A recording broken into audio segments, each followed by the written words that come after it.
Assalamualaikum, salam sejahtera, salam Malaysia Madani. Bersama kami pagi ini, selamat pagi Malaysia pagi.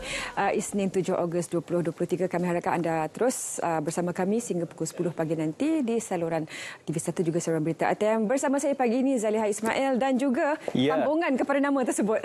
Ismail Adnan sudah pasti menemani anda pada pagi ini bersama dengan Zaliha untuk kita membawakan hari ini tarikh sehari sebelum tarikh penting untuk Pilihan Raya Umum Dewan Undangan Negeri ke-15, iaitu untuk pengundian awal esok yang akan berlangsung di 6 negeri. Jadi tunaikan tanggungjawab anda untuk mereka yang layak bagi pengundian awal di 245 kawasan Dewan Undangan Negeri. Jadi kita kira detik dan juga kita kira turun untuk hari pengundian sebenar pada 12 Ogos nanti. Dan kita juga pasti bersiar langsung untuk memberikan anda liputan lebih lanjut bersempena dengan undi awal esok. Apapun kita bawakan dahulu perhatian anda ke topik-topik yang mendapat perhatian rakan-rakan media kita. Pertama sekali pastinya ke arah ratifikasi sempadan EEZ ataupun zon ekonomi eksklusif di Laut Cina Selatan. Ini juga yang mendapat ruang utama di akhbar kita. Okey, ini juga merupakan inisiatif hubungan bilateral ataupun hubungan dua hala antara Malaysia dan juga Vietnam dan juga Malaysia dan juga Indonesia untuk kita melihat bagaimana hubungan ini dapat dipertingkatkan dari semasa ke semasa di samping hubungan antara Indonesia dan juga Vietnam.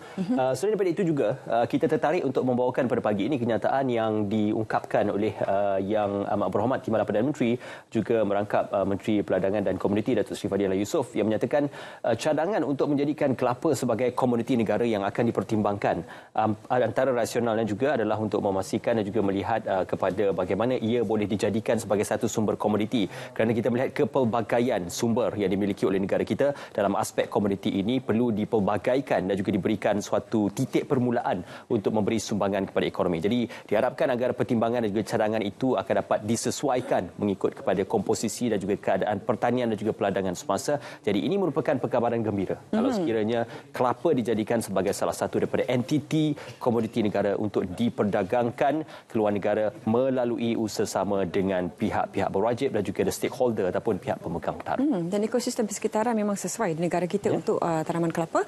Seterusnya kita ikuti tajuk seterusnya. Kerajaan tidak berhasrat untuk menutup aplikasi TikTok.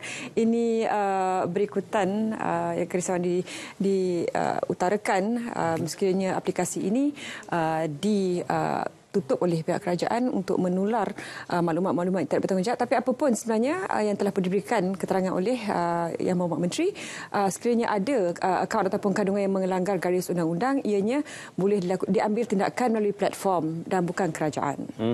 Sebenarnya pada ketika ini TikTok bukan sahaja digunakan untuk menyebar the pop culture ataupun budaya-budaya pop seperti mana kita sedia maklum, filem-filem dan sebagainya, tetapi juga TikTok dijadikan sebagai agenda untuk memupuk kebencian dan juga memupuk isu-isu sensitif seperti 3R dan sebagainya. Jadi diharapkan agar kita menjadi pengguna media sosial yang berhemah dan juga yang bertanggungjawab.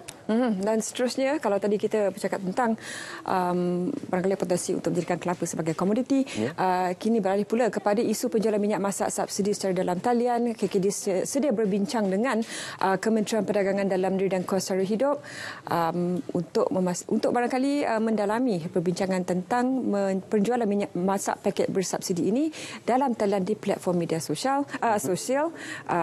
Jadi kita tunggukan saja bagaimana perbincangannya nanti. Sebelum ini kita mempunyai suatu had pembelian untuk minyak masak berpaket tersebut. Jadi diharapkan agar pengguna cakna akan hak dan juga bagaimana kesannya apabila ia diperdagangkan secara berleluasa dan juga secara dalam talian kerana ia melibatkan subsidi daripada pihak kerajaan. Dan sedikit kita nak kongsikan, tadi kita katakan berkenaan PRU Dewan Undangan Negeri ke-15, ini perkongsian laman sesawang yang boleh anda layari.